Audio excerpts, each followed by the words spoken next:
Still 5 scholarships to fill for Bill Self. Lejean Watts would be an interesting fit for KU as a powerful wing with some good passing ability. We deep dive into this possible transfer portal target for KU.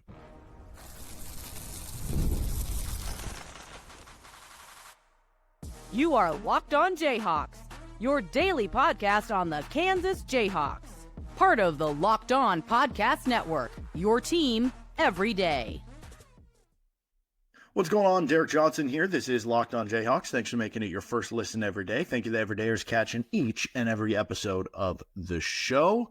We are free and available wherever you get your podcasts, including on our YouTube page where you can like and subscribe to the show. And on today's edition of Locked On Jayhawks, we're doing another Kansas potential portal target, deep dive LeJuan Watts, who is, I think, a very interesting all-around option for what KU could bring in on the wing and for Bill Self and the Kansas Jayhawks. So we're going to get into the scouting report, the strengths, the questions for Watts' game, how he would potentially fit in with KU, and then we'll also finish up with a little bit on some of the latest news around either KU athletics or around the rest of the transfer portal with some other entries and stuff like that on today's episode of the show.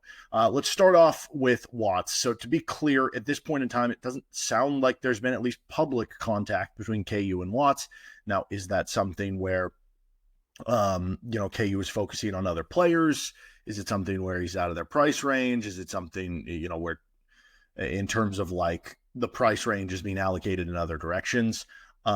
Is it something where KU is just not that interested? Is it something where KU is very interested, but they're trying to keep it under wraps, similar to, with Jaden Dawson? We didn't really see anything break on that until he was officially committed to KU. So hard to tell exactly what's going on. But Watts is a 6'6", 233-pound wing.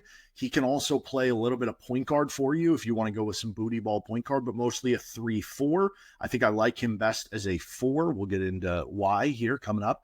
But he'll be a junior too, so you're getting multiple years out of this kid, potentially. Like I said before on a previous episode, in today's day and age with the transfer portal, you can bring on a freshman, a sophomore, junior, senior. You might still get 1 year out of him regardless. But 13.7 points per game for Watts this past season for Washington State. The year before that, he was at Eastern Washington and made the seamless transition up to the Cougars, which obviously was not in Pac-12, no longer a thing, so it was in the WCC now, still an upgrade from Eastern Washington.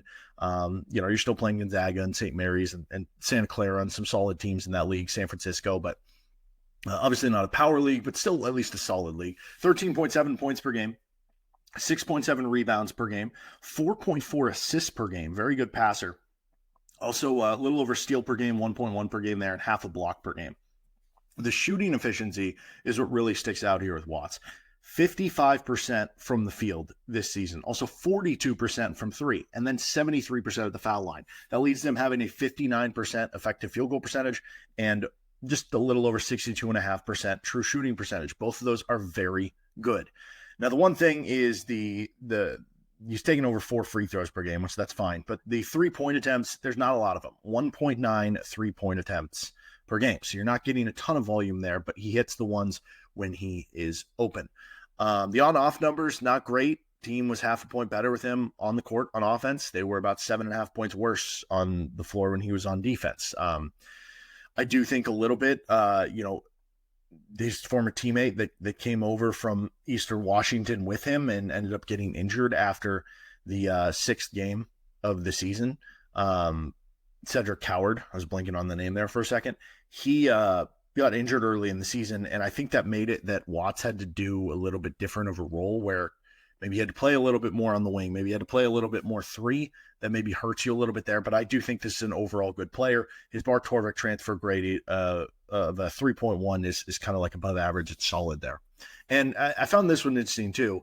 His top comp based on the stats in the Big 12 is Joshua Jefferson at Iowa State, who's a really good player for Iowa State, who plays the 4. And that's kind of what I'm talking about here. I think Watts is at his best when he is a playmaking 4, essentially, for you. I think some George Niang a little bit to his game in that regard of being like he's not the tallest guy, he's not the lengthiest guy, he's not the most athletic guy in the world, but he does have a little bit of those things, and he has good strength, he has good basketball IQ. He can be a matchup problem for you. He's a good passer. If he's in at 4, if he's in at 3, maybe question some of the athleticism. So what about some of the strengths? His power, as I mentioned, listed over 230 pounds, and that's at 6'6", right? And you see it in the game. There are some guys who are strong and powerful, but you might not see it in their game. He uses it to his advantage. He uses it to keep guys off him. He uses it to keep guys on his hip. He uses it to power down in the post. He's also got good footwork in the post, but the combo of the footwork and the power led to him being in the 88th percentile in post-up scoring. So very good post-up scorer. And for a Kansas team where, how many post-up scorers are they going to have? I don't know. Bill Self likes to throw it in the post if he can. I do find that certainly a little bit intriguing there. He's also a very good defensive rebounder. Not the best offensive rebounder, which makes sense. I say it all the time. Usually the best offensive rebounders are the springy athletes, the quick twitch guys who can get up there and find a way to quick their way around a box out. The best defensive rebounders are the ones that are strong, good at boxing out, good at getting positioning. And so he is a good defensive rebounder. He was in the 68th percentile for defensive rebound rate. He also gets to the foul line a good amount, 70th percentile in free throw attempt rate. And then he was able to convert them at a good enough clip, 73.4% at the free throw line this season. Even though he might not be the most athletic player in the world, you will see some athletic, it's not like this. He's not like a credit card jumper. He can still, there's some fun dunks he's thrown down. He still is able to score in fast break, 95th percentile in fast break points per 40 minutes for Watts. So really adept at scoring in the open floor. He scores on the interior. Part of that is the fast break. Part of that is his strength to be able to drive. Part of it is his post-up game. Part of it's his floater game. But basically 90th percentile in points in the paint per 40 minutes. So he's able to get you shots around the rim and in the paint at a high level. And that leads to him being a very efficient basketball player. 87th percentile in true shooting percentage, 79th percentile in effective field goal percentage. And he does it with, a little bit of everything. He's solid in the paint. He's solid in the mid-range. He's got good touch there. He obviously is solid at hitting those free throws, which account for some of that. And he's really good at the rim, which, again, that's where that strength comes in. He was 69.8% at the rim this past season, which put him in the 70th percentile. That's a really good number for kind of a forward. But also a very good passer. 99th percentile in assist rate is Watts for his position. He can fit it into some tight windows too. Bounce passes, working off a ball screen. He scores well off ball screens too. So, that gives you the opportunity to do like 4 or 5 if he's in at 4 or 5 ball screens, which make it something that Kansas is doing a little bit with, KJ Adams and Hunter, KJ Adams and Flory or whatever, that they were able to get some fun dunks off of, except in this situation, your 4-man actually does have the ability to shoot a little bit more. I think that would be interesting. He also can play without the ball, though. That's obviously important when you have, Darren Peterson on your roster. 79th percentile in catch and shoot, 60th percentile in spot ups. So he can do just fine in those situations. And the 3-point efficiency is a strength too, 42%, even though it is on low volume. Now, the big questions here, that is one of them, 3-point volume. Even though he's 42% from 3, because the volume is so low, that could very easily, if he's only taking 2 per game, he's, one bad month away from that next season shooting 30% from 3 or shooting 33% from 3, right? And for a Kansas team that needs 3-point shooting, we've already talked about the Trey White isn't a super high volume 3-point shooter, and Flory's obviously not a 3-point shooter. How many guys can you afford on one roster that are either low volume or low percentage 3-point shooters? That is a real question you have to ask here. He also has a high turnover rate, even though you get it back with the assists. Like, his assist to turnover rate is still good, but the turnover rate ranks in just the 9th percentile. It is literally last in the country for his position in raw turnovers per game, just the actual turnovers per game. So he does turn it over a little bit too much, but I think he was asked to do a lot at Washington State, have the ball in his hands a lot. Obviously, if he were to come to Kansas, he would still get some of those opportunities, but there would be less than Washington State because you have Darren Peterson and some of these other players who would have the ball in their hands. So that could go both ways, right? Would he be comfortable operating in that way? But also at the same point in time, if it lowers the turnover numbers, but you still get the benefit of his passing ability, then maybe you're cooking with something there, right? He also fouls a little bit too much, 25th percentile in fouls per game. Which maybe is a question if he's your 4 and Flory is your 5. And to be clear, I'm saying him at the 4, you would basically have Trey White at the 3. So those would be kind of interchangeable. But with Watts, if he's getting in foul trouble and Flory's getting in foul trouble, that becomes a little bit of a problem for you on the defensive end. And then not the most athletic guy in the world, right? He's a good enough athlete. I don't think he's a bad athlete. He's just not like a great athlete necessarily, but he knows how to use his body. He has good strength. He has good footwork to account for this. But yeah, he's not the quickest. He's not the fastest. He doesn't have the highest vertical in the world. And so, that is something that I think you maybe have questions about how that relates to defense. He was in the 70th percentile for steal rates. That's good.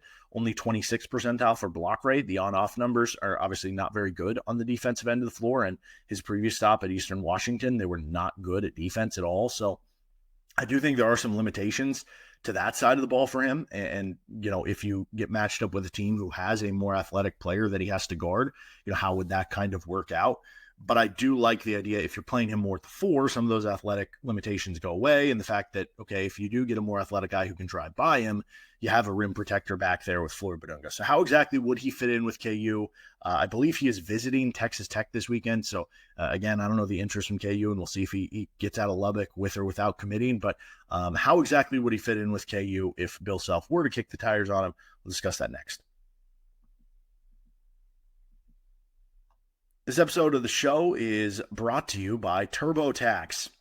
This is a message from sponsor Intuit TurboTax. Taxes was waiting and wondering and worrying if you were going to get any money back, and then waiting, wondering, and worrying some more. Now, Taxes is matching with a TurboTax expert who can do your taxes as soon as today. An expert who gives your taxes their undivided attention as they work on your return while you get real-time updates on their progress so you can focus on your day. An expert who will find you every deduction possible and file every form, every investment, everything with 100% accuracy. Also, you can get the most money back, guaranteed. No waiting, no wondering, no worries. Now, this is Taxes. Get an expert now on TurboTax.com. Only available with TurboTax Live full service. Tax day is coming up here, man. Real-time updates only in iOS mobile app. See guaranteed details at TurboTax.com/guarantees. I continue on with our episode of Locked On Jayhawks. Thanks for joining the show, and make sure to subscribe anywhere you get your podcast or on our YouTube page. Check out Locked On College Basketball, Locked On College Football for your second listen every day. So how exactly would Watts fit in with the roster for KU? So I mentioned that I like him better at the 4. I think from an offensive perspective, he can play 3 just fine, and you can actually use that to your advantage if he's in at 3 on offense of posting up smaller players. But on the defensive end, I like him more at the 4.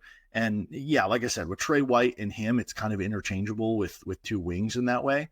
But I think defensively, Watts gives you a little bit of strength and physicality that you like Flory on the inside with his athleticism and jumpiness, but you do maybe have questions about the strength. And Watts would provide that and be a good pair next to Flory in that way. He's also a good passer, so I think he'd be able to hit Flory on lobs. He also has, a floater game and a mid-range game, and obviously he's been efficient, even though it's lower volume from 3, that you can play him next to Flory and feel good about that. And then Trey White, I think, is more athletic, that you're fine with him being a 3 on defense. I would have more questions about Trey White as a 3 on the offensive end. But again, because Watts has more offensive package to him, you almost invert it, right? Watts is basically the 4 defensively. He's basically the 3 offensively. And White defensively is the 3, and offensively maybe he's more of the 4, right? Especially since he's the better offensive rebounder. So I think there's ways that you could make that work in a very real way. I like the fact that he's a good passer, because as you're looking for players to build around the roster, okay, somebody who can keep the ball moving and is willing to be an unselfish player, like that is a fit in a lot of different ways. And as we went through some of his strengths, there are a lot of things he does that would help Kansas. I just mentioned the power, the defensive rebounding. You're losing Hunter Dickinson, who was an elite defensive rebounder at the center position. You need other guys to step up and be good defensive rebounders for you. Kansas didn't get to the free throw line enough. Well, Watts did a good job of getting to the free throw line last season. Kansas struggled in scoring in fast break over the back half of last season. Well, he scores a lot in fast break. And gives you a little bit of that. He gives you some shooting at the 4 position, right? He can play off ball a little bit. Like, those are all great things that I think he would fit in well and give you more of a wing on the roster. And in a way that, because wings are so versatile, if you are playing a team who's huge, hypothetically, like, you add another center in the transfer portal to be Flory's backup. If you really had to, you could play Watts at the 3 and play another big guy at the 4 and Flory at the 5, or Flory at the 4 and another big guy at the 5, right? If you really wanted to match with that, size and physicality in another way, because you have that options here.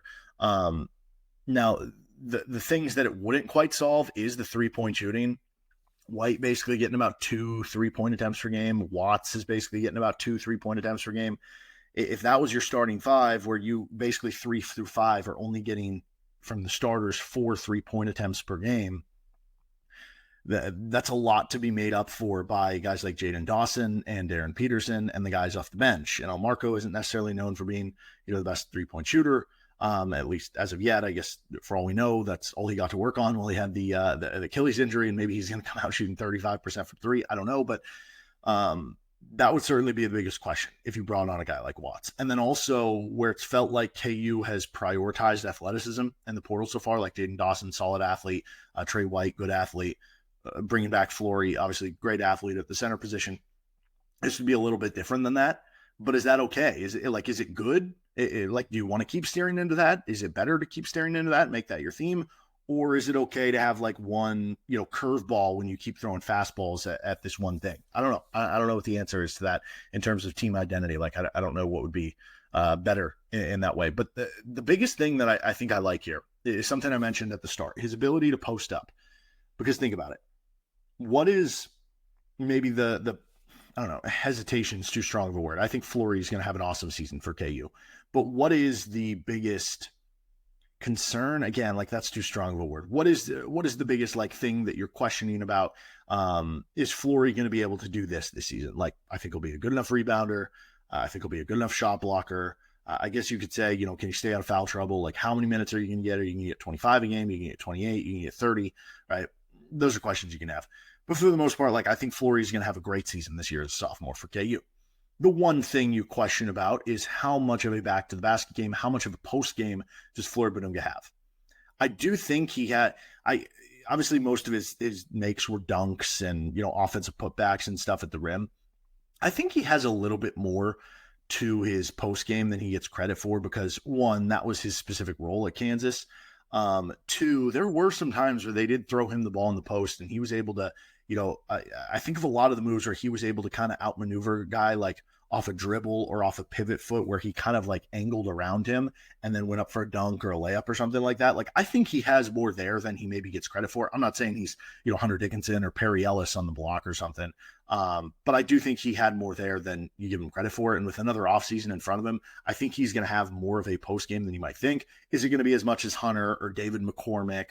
I don't know, probably not that, but I do think there's more than he gets credit for, basically, is the bottom line of what I'm trying to say there. At the same point in time, if that is kind of a question, why not bring a guy in like Watts, who does give you that post-up opportunity, right? There's nothing that says Bill Self has to throw a post touch to the actual center. We saw him do it on occasion with some of his bigger wings, like obviously one that comes to mind for a lot of people is Christian Brown, doing it a couple times in the national championship game against North Carolina's smaller guards. Having Watts would give you that option if you're Bill Self to be like, hey, we can throw it in the post. And again, I think Flory's going to have more post game than, say, the team a couple of years ago that had KJ, Ernest, and Zuby with freshman Ernest and Zuby. I think it'll be more post game from Flory than that team. But if you really want to expand on that, then LeJuan Watts. So I do think he'd be a very interesting fit for Bill Self and company. Let's finish up here. Latest news, KU baseball and portal entry that has certainly piqued mine and some KU fans' interest. Thanks for joining us here on Locked On Jayhawks, and thanks for making us a part of your day wherever you get your podcasts. So, a little portal news. One, there was some reported interest from Kansas in a guard from Missouri State, and before that, Uwe Pui, which is IUPUI, Vincent Brady, who's a 6'3" shooting guard. This, according to Jamie Shaw, Kansas had some interest there. Now, again, is this one of those that's just boosting up the list? Could be. But this is somebody who's 38% from three, over 4 3-point attempts per game. Maybe that would be your guy that you look at and say, okay, that's your Jalen Coleman-Lands role, right? That's your Diggy Coit role. So that one was certainly a little bit interesting there. The guy who entered the portal today on your Thursday that has gotten some interest from, I think, some KU fans, and including myself, is Terrence Arsenault. And Arsenault was one of the players in the rotation for Houston this year.